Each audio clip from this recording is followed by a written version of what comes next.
welcome to Legislative Report with your state representative, Dan Truitt. I'm Laurie Bull. A great natural resource lies in the shale layers that run beneath about 3/4 of Pennsylvania. The Marcellus Shale beds are estimated to hold more than 360 trillion cubic feet of natural gas, and that equates to a worth of as much as $1 trillion. The industry is bringing jobs to areas of the state that have been in need of economic development for years. The Pennsylvania Department of Labor and Industry reports 9,000 new hires in the first quarter of this year alone. But how does Pennsylvania balance the promise of this industry with the need to protect our land and water? Answering this question and several others on Marcellus Shale is Representative Dan Truitt, who serves the people of the 156th District in Chester County. Welcome. Thank you. Can you frame the whole industry and the promise that it holds for Pennsylvania and for those regions where these deposits exist? Well, you just pointed out the amount of gas that's under our state, and the Marcellus Shale region represents to the United States or to Pennsylvania the opportunity. People often say we're going to be the Saudi Arabia of natural gas, which is a fantastic thing for us.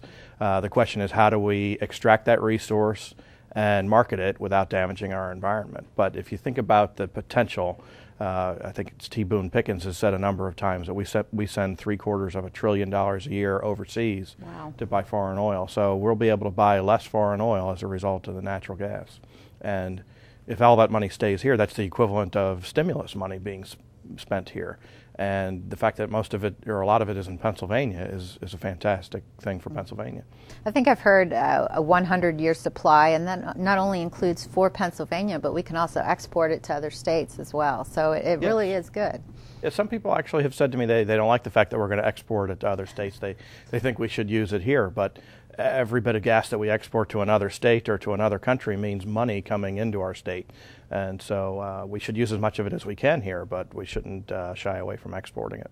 Well, in addition to the energy independence, it also means jobs, which, you know, in this economy, the word jobs is super important. And it's areas that really have kind of struggled to find industry and jobs for their folks. What does the drilling mean to those areas?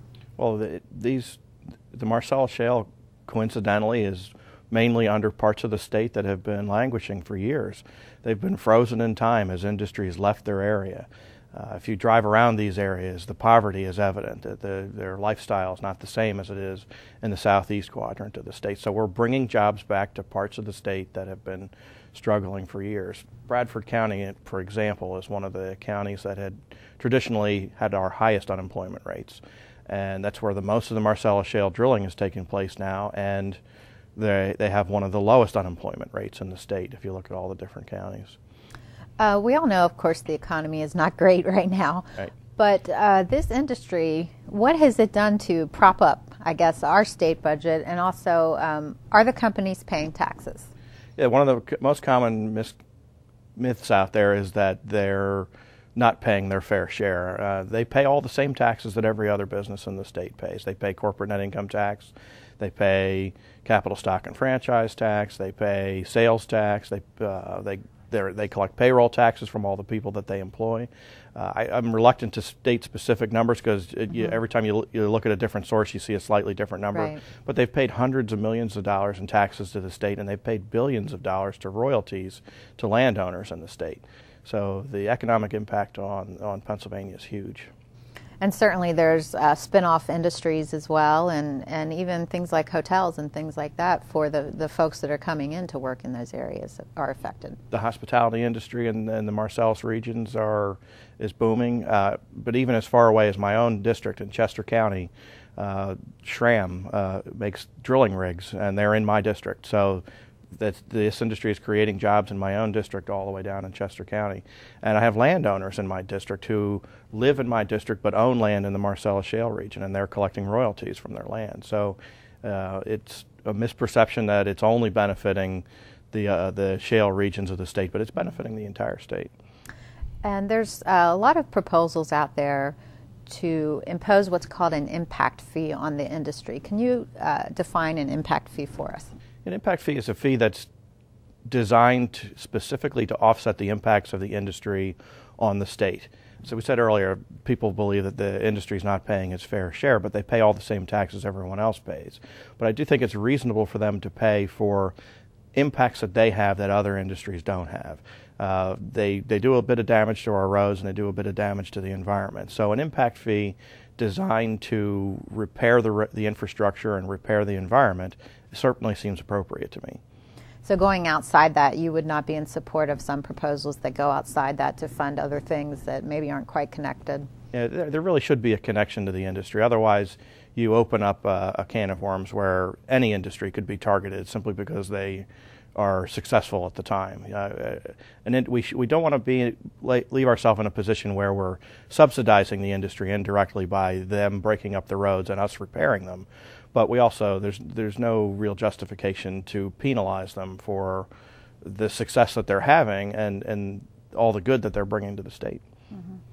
Can you discuss the importance of the oversight as far as from an environmental standpoint of making sure that our water is not affected, or if it is, that the companies come in and take care of cleaning up the water and things along those lines? I believe in a concept called leave no trace, which means they should essentially return the environment to the condition in which they found it. Mm-hmm. So keeping the groundwater clean is the biggest concern. We don't want to make sure our drinking water doesn't get contaminated. We have bills in the system to require drillers to pre-test. So they will test the groundwater in an area before they start drilling, and then they'll test again after they're done drilling. And that tells you whether they've had an impact. And if they have had an impact, then we would expect them to pay to clean that up. And the pre-drilling is an important component because there's a lot of folks, there's films out there like Gasland where they show somebody setting their tap on fire. Well, if you go up and talk to people who live in the Marcellus region, a number of them will tell you, well, I could set my tap on fire before. It's not well known, but we actually have about 300,000 natural gas wells in Pennsylvania already. Most of them were drilled to shallower depths at a time when we didn't really understand how to keep the groundwater from being contaminated. And that's why there's a lot of methane already in the groundwater. So it's important to test ahead of time and again afterwards to determine whether the any contamination is new contamination or old contamination. Do you think it is possible to, on one hand, expand the industry to its fullest potential while also protecting the environment? Are they mutually exclusive, or can we do both? Absolutely. With the proper regulations, it can be done. And it's important to note that we're competing with other states. Ohio, West Virginia, New York, they all have natural gas, and there are actually nowhere near as many drilling rigs in the country as they need to drill all the holes that they want to drill. So the drilling companies, they pack the rig up and move it every 30 to 60 days. It's very easy for them to move it out of state. Right now we're facing a lot of competition from Ohio, and the way Ohio is trying to compete with us is by reducing their regulations. I think that's the wrong way to go. I'd rather keep our regulations intact to make sure that we don't destroy our environment and our drinking water and our air and compete with them on the tax level, which is why I think it's necessary to keep any tax or impact fee as low as possible so that the drillers want to be here, but then we keep them properly regulated. Well, Governor Corbett established a commission to study the whole industry and come out with a report on what to do as far as regulations and impact fees. Where are we at with legislation right now? There's a proposal in the House right now that is essentially based on the governor's recommendations. It's an impact fee proposal. The fees are collected at the county level as opposed to the state level. Some of the money that's collected does get kicked up to the state for use in road repairs and environmental programs, and the remainder of the money remains with the counties for them to spend within certain constraints. And it's a program that a lot of people don't think goes far enough. Others think it goes too far, which means it might be a pretty good compromise. But there's a lot of details to be hammered out over the next several weeks in the legislature. Well, we'll wait those results and see how you guys come up on that and vote on that, and whether or not it even gets to the floor, I guess, is a question as well. Yes. Okay, we'll wait for that then. That's all the time we have for today's program. If you have any questions about this topic or any state matter, please contact Representative Dan Truitt at his office or through his website. That information will be on your screen in a moment. Thanks for watching, and please join us next time for Representative Dan Truitt's Legislative Report.